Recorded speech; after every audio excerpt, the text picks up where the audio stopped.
আমি ধ্বংস। এই জীবনে যতটুকু দুঃখ আমি পেয়েছি, সত্যি বলছি, তার এক বিন্দুও পরিমাণও বহন করার শক্তি আমার ছিল না। কখনো চাইলেই কাঁদতে পারিনি, কখনো কারো কাঁধে মাথা রেখে বলতে পারিনি আমি ভালো নেই। তাই নিজের ভিতরেই সব জমিয়েছি হাসি মুখের আড়ালে, নীরবতার গভীরে। মানুষ ভাবে আমি শক্ত, আমি নির্লিপ্ত, আমি সব পারি, অথচ কেউ জানে না ভেতরে ভেতরে আমি কতবার ভেবেছি। একা রাতে বালিশ ভিজিয়েছি, চোখের জল দিয়ে গোপনে যুদ্ধ চালিয়ে গেছি। আমি নিজেকে এতবার জোড়া লাগিয়েছি যে এখন নিজের আসল রূপটাই ভুলে গেছি। কখনো ভাবিনি হয়তো এই দুঃখগুলো সামলে নিতে পারবো, হয়তো সময় ঠিক করে দিবে সবকিছু।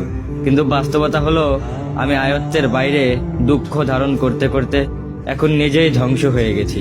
এখন মনে হয় আমি নেই, আমি কেবল এক ভাঙা মানুষ, যার ভিতরে অনেক কথা জমে আছে কিন্তু শোনার কেউ নেই।